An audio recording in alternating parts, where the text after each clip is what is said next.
Fifamonoana tao ikongo endriky ny fiarahamonina malagasy ankehitriny. Izay indray zany no hofakafakaitsika anio. Alohan'ny anomboantsika ny fandaharana dia manolotra ny fampiononana an'ireo fianakaviana izay niaramboina tao ikongo ny tenako. Fiarahamonina malagasy hoy aho satria mitranga ao anatin'iny zavatra nitranga tany ikongo iny zany ny tableau rehetra rehetra amin'ny fiarahamonina ankehitriny. Nahoana moa zany no hoe tany ikongo no nipoiran'iny karazana ataontsika hoe tragédie, zava-doza izay nitranga tao Madagasikara, satria namoizana ain'olona 20 sy olona naratra mafy amam-polony maro. Inona ny ao ambadiky izany zavatra rehetra rehetra izany? Misy zavatra nipoaka fiarahamonina tsy voafehy, nisy ny karazana lonilony alahelo izay tsy voatana intsony, manoloana ny karazana injustice sy ny zava-mitranga eo amin'ny fiarahamonina hatramin'izay ka hatramin'izay. Voalaza teto foana zany ny resaka zaza varira, na ny ataontsika hoe albinos zany amin'ny terme scientifique. Zaza varira dia ao anatin'ilay ataontsika hoe kategorian'ny olona izay ataontsika hoe zany hoe sy ao anatin'ny normal izany. Izany hoe ao anatin'ny ataontsika hoe misy asembanana zany aty ivelany, satria ny zaza varira sy voatery hoe ho sembana ara-tsaina akory. Eo zany dia efa mitranga ilay karazana ataontsika hoe fifanavahana zany, satria ohatra tsy de tena misy loatra ny karazana réaction zany nanoloana an'ireny hoe fanjavonan'ny zaza varira, nanoloana an'ireny hoe nisorona ny mason'ny zaza varira, satria zany any anatin'ny sain'ny tsirairay ihany zany na ny subconscience zany dia ohatriny hoe azo atao ohatr'izay zany ilay olona satria tsy manaraka ny normalité zany amin'ny zanak'olombelona. Eo mantsy zany no ametrahako ny karazana sentimentsika zany, satria malagasy ireo, olombelona ireo karazan'olona ireo, ka rehefa zaza varira ve zany de tsy maninona na de loarana ny masony, de tsy maninona na dia hoe atao fisamborana, kidnapping sy ny sisa sy ny sisa. Apetrako amintsika zany izay karazana réflexion izay mbola mifanavaka tsika malagasy. Tao amin'io ikongo io zany dia nisy ihany koa ny fitarainana izay nataon'ny député izay avy amin'ny toeran'io, dia ny hoe ny tsy fandrarahiana azy zany tamin'ireo karazana cyclone izay nitranga, satria tokoa mantsy zany dia hoe any akodaoda be any zany dia ohatriny hoe eritreretina fa tsy ohatriny malagasy rehetra izany. Mbola misy esaka be dia be zany no ataontsika malagasy amin'izay hoe resaka considération izay, satria ny malagasy rehetra rehetra dia tokony hisitraka ny karazana fanampiana rehetra rehetra, tokony hisitraka ny fandrosoana amin'ny lafiny rehetra rehetra. Eo mantsy zany no hipetrahan'ny olana, ary rehefa manambara ny tokony ho fitovian-jo misy amin'ny faritra rehetra rehetra sy ny fitovian'ny fampandrosoana amin'ny faritra rehetra rehetra, dia entina foana zany a izay zavatra izay a ilazana ny olona izay mitaky an'izay karazana fitoviana eo amin'ny faritra izay dia lazaina foana fa te-hanetsiketsika fanavakavahana sy te-hanetsiketsika adi-poko. Zany zavatra rehetrarehetra izany zany a dia mila dinihan'ny manam-pahaizana sy ny olon-kendry ao amin'ny firenena iray, satria miainga amin'ny karazana fiarahamonina madinidinika ane, ny fifampitondrana ao amin'ny fiarahamonina, ny zavamisy ao amin'ny ankohonana, ny zavamisy amin'ny manodidina rehetra, amin'ny sehitry ny fokontany, miatefa hatrany amin'ny faritany ka hatrany amin'ny firenena rehetra ane, ny fampandrosoana amin'ny lafiny rehetra, satria ny fampandrosoana tompoko na taty amin'ny tany mandroso dia miainga foana tamin'izay hoe fijerevana ny olombelona sy ny sabatan'olona, fa satria ireo olona ireo no hoentanina hiampita any amin'ny fampandrosoana. Ny olombelona no manome ny fampandrosoana ao amin'ny tany iray, ka zany zavatra rehetrarehetra izany zany a dia milaza fa mikorotana ny fiarahamonina izany. Matoa zany a efa nandeha any amin'izay resaka hoe fitsaram-bahoaka izay zany a ny toerana ohatrany hoe Taokonko, de satria efa betsaka loatra zany a ny injustice sociale tao amin'ilay toerana izay tsy nahitam-baolana, ary nijery fotsiny zany a ny akamarozan'ny olona ataontsika hoe manam-pahefana manoloana ny injustice sociale, dia nandray andraikitra zany a ny fiarahamonina hoe mba tsy hiverimberenan'ity zavatra ity intsony zany, dia andray andraikitra sika izany a ny hoe anao ny fomba izay a hoe hamaizana ny olona izay mpanao an'io karazana abibiana io zany. Izay zany no solution no raisin'ny mpiaramonina tao amin'io a tanàna iray io. Entiko ampieritrretana antsika mantsy zany a izany zavatra rehetrarehetra izany, satria nisy koa zany a ny manam-pahefana teo amin'ny gendarmerie izay nanana ihany koa ny version tamin'iny zavamisy iny, de ny hoe maro be loatra zany ho sisy teo amin'ny 500 ny olona izay hoe anao ny karazana justice sociale moa zany a ny filazana ny hoe ny dinapokon'olona izay hoe handeha amay zany a, anao famaizana zany a an'ilay olona nahavanon-doza, satria matetika zany a de hoe vitavita ho azy zany a ilay afera, na hoe misy ny karazana risoriso izay atao any amin'ny manam-pahefana, dia votsitra ho azy zany a ilay olona nanao ny tsy mety, dia izay zany a ny karazana vahaolana zany a izay hoe noraisin'ny ray tanàna izany. Ny gendarme izany a manana ny argument koa ny amin'ny hoe niaro zany a an'ilay olona izay hoe hotafian'ny fokon'olona izany,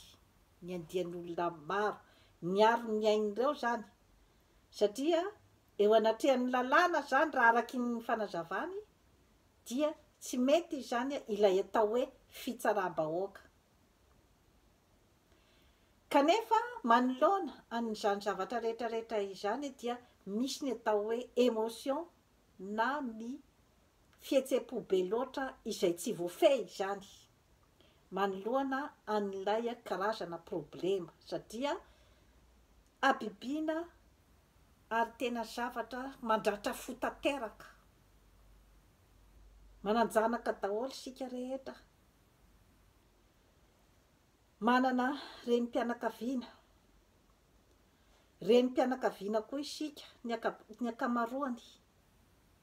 dia mipetrahange amin'ny plasin'ny olona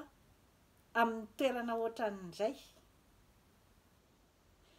Hoe nanao an'izay karazana vahaolana nentiny ilay renim-pianakaviana zany izay nananjanaka niaran'ilay abibiana, nitory ny olona izay nanao an'ilay hadisoana, dia famonoana ao anatin'ny habibiana tanteraka zany no nanaovana an'ilay renim-pianakaviana. Amin'ny maha olombelona zany dia misy ny atao hoe émotion, misy ny atao hoe réaction, ary izay réaction zay dia vokatry ny lonilony efa ela dia ela nipetraka tao amin'ny vahoaka, ary vokatry ny fijaliana izay misy ao amin'ny vahoaka. Satria nan'izany izay karazana hoe tragédie nitranga tao Kongo zay, fa raha ny phénomène de société izay mitranga any amin'ny toerana maro samihafa ao Madagasikara. Marina fa samy manana ny fomba fisehony, ary hoe mety angamba hoe mafimafy kokoa angamba zany iny zava-nitranga tao Kongo iny, fa mifanahtsahana amin'izay zavatra rehetra izay ny karazan-javatra misy zany ao Madagasikara amin'izao fotoana izao. Ka efa nolazaiko teto foana ny hoe resaka atezerana amintsika olombelona. Rehefa tsy voafehy io dia mety mandeha hatrany amin'ny fikorontanana eo amin'ny fiarahamonina iray manontolo, ary miatefa any amin'ny korotana ao amin'ny firenena. Satria ilay karazana zany insatisfaction ao amin'ny olombelona dia miteraka an'ilay ataontsika hoe zany hoe frustration na ny hatezerana ao amin'ny olona iray, izay rehefa tsy voafehy dia miatefa hatrany amin'ny hatezerana mivoaka amin'ny olona izany manodidina. Rehefa ny olombelona iray mahatsapa fa tsy mahazo ny zo maha olombelona azy izy eto ambonin'ny tany, voahitsakitsaka zany ny maha olona azy, dia mazava ho azy fa ohatry ny faty mandehandeha ny fieritreretan'ny tenany, ka olona efa mieritreritra ny tenany hoe faty mandehandeha no andehanany ve, dia hieritreritra ny hisisiny ain'ny olona manodidina. Rehefa maty aho izy dia vinoko ny manodidina ahy. Samy manana ny karazana réaction izany ny olombelona rehetra manoloana ny fijaliana. Inona mantsy no mahatonga azy zany manome ny famakafakana amin'izay hoe côté social izay sy ny hoe émotion eo amintsika olombelona. Satria raha tsy adiadiana hatrany amin'ny fotony mihitsy zany io hoe resaka olombelona io, de sarotra ny fiarahamonina. Efa nazavaiko teto ny hoe resaka fandraisana andraikitry ny tsirairay eo amin'ny fiainany sy eo amin'ny olona manodidina azy. Ka rehefa tsy misy ny rafi-piarahamonina apetrapetraka tsara izy zany amin'izay hoe olombelona izay, ary ny rafi-piarahamonina izay mifandentana amin'ny fomba ny tany iray, rehefa tsy mipetrapetraka tsara zany izay zavatra rehetrarehetra izay dia aza gaga isika fa misy ny karazana korotana izay tsy fahita firy amin'ny fiarahamonina iray. Eo zany no ipetrahany ataontsika hoe mila rafitra mipetraka zany a ny fiarahamonina ao Madagasikara. Taloha tamin'ny andro taloha zany a dia nipetraka izay karazana hoe fanjakany baroa izay nataty amin'ny tany Mandrosoara. Nipetraka izay hoe adiny Besandry, nipetraka izay hoe olona tsy manan-jo. Saritaka ny fiarahamonina, ny lehibe, ny matanjaka manao izay tiany atao amin'ny madinika na ny faible na ny valala-be mandry. Rehefa leo amin'izay karazana savoritaka izay ny manam-pahaizana, ny manam-panahy, ny olona avo fijery, ny olon-kendry tao amin'ny tanàna na aty amin'ny tany Mandrosoara dia namolavola izy zany ny atao hoe rafim-piarahamonina arahan'ny be sy ny maro. Namolavola koa izy zany ny atao hoe lalàna izay mifehy ny be sy ny maro. Io lalàna io zany dia miainga hatraty amin'ny faran'ny madinika indrindra ka hatramin'ny olona ataontsika hoe zany hoe faran'izay ambony indrindra zany eo amin'ny rang social. Manaraka an'iny daholo zany ny olona rehetra rehetra mba hampisy ny atao hoe justice sociale. Napetrany koa zany ny karazana autorité ao amin'ny tanàna izay hoe misy ny tendrena, misy ny fidin'ny vahoaka mba hiaro azy zany amin'ny fiainany andavanandro, anome azy an'izay hoe karazana zo fototra maha olombelona izay. Izay no anakaraman'ny vahoaka azy mipetraka eo ary dia ny vahoaka no miambina ny fihesika rehetra rehetra sy ny asa izay nampanantenaina sy ny asa izay tokony ataon'ireo karazana autorité izay napetrany teo amin'ny fitondrana izany hanao an'izay hoe karazana asa mitsinjo ny vahoaka izay. Efa mipetrapetraka tsara ve ny zavatra ohatran'izany ao Madagasikara? Satria mbola maro dia maro ane no tsy mahafantatra hoe inona marina moa zany no tena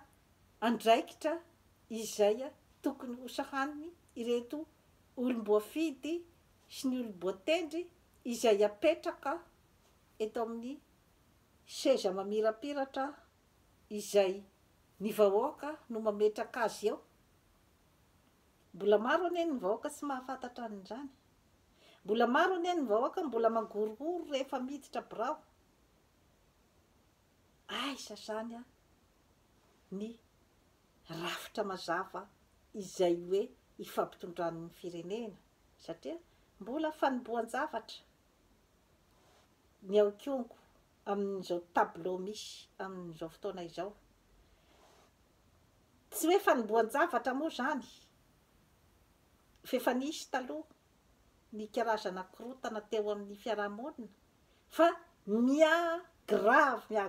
izy zany ankehitriny. Mila mieritreritra isika zany ny amin'ny hoe ahoana ny fomba andaminana an'izany fiarahamonina zany ary mba hifandrindra amin'ny toe-tsaina malagasy. Satria ny resaka fifamonoana ohatran'izany indrindrandrindra amin'ny toerana ambanivohitra ohatran'ireny zany dia efa tsy toetran'ny malagasy intsony, efa tsy toe-tsaina malagasy intsony no mitoetra ao amin'ilay tanàna izany ka mila mieritreritra isika satria misy an'ilay karazana hoe misaoty etapy maromaro zany ambony be loatra Madagasikara sy Afrika zany raha eo amin'ny hoe resaka fivoarana satria ry zareo aty amin'ny tany mandroso raha ohatra izy ka tonga amin'ny toerana misy azy ohatran'izao dia nandalo etapy maromaro izy izany teo amin'ny fananganany ny fiarahamoniny teo amin'ny fananganany ny atao hoe firenena ny atao hoe fandriam-pahalemana raha matory tsara sika amin'ny alina aty Kanada tsy matahotra mpangalatra dia noho ny ezaka izay nataony manam-pahaizana sy ny mpikaroka tao amin'ny fiarahamonina taty Kanada ny amin'ny hoe ahoana no amehezatsika ny fiarahamonina mba handry fahalemana nanao ny fikarohana izy izany isika kosa nefa dia ohatrany hoe nandray fotsiny zany ny zavatra efa vitany taty kanefa ny azy efa nanaovany etude tsara arakaraky ny zava-misy ao amin'ny toerana iray arakaraky ny toe-tsain'ny olona arakaraky ny enti-manana nanao ny fikarohana maro izy mba hampirindrany ny fiarahamonina sy mba hapetipety ny fiainany isika nefa izay lay fitaka tamin'ny Afrika sy Madagasikara dia ohatrany hoe nomena zavatra efa vonona zavatra efa nokarohan'ny olona taty amin'ny tany mandroso zany dia nandray fotsiny sika izany kanefa zavatra tsy adapte ao amin'ilay tany misy atsika anika misy zany ny elanelana be loatra eo amin'izay hoe karazan'olona izay efa nandray fotsiny indray sy ny olona izay tena hoe tsy nisy mpijery kanefa samy malagasy dia misy karazan'olona zany tena hoe tsy misy mpijery tena complètement abandonné zany eo zany no ipetrahan'ny lesoka be dia be satria malagasy mitovy amintsika ihany ireo karazan'olona izay hoe tsy nirarahina kanefa izareo koa ny maro anisa 80 isan-jaton'ny malagasy dia tatsara any ambanivohitra kanefa ireo no tena atao akilabao mila eritreretintsika zany zavatra rehetrarehetra izany satria samy mba te hiaina tsara daholo iny samy mba te hatory tsara amin'ny alina samy mba te amboatra trano ngeza be ny akabeazan'ny ireo vahoaka izay ataontsika hoe mba efa manana ny maha izy azy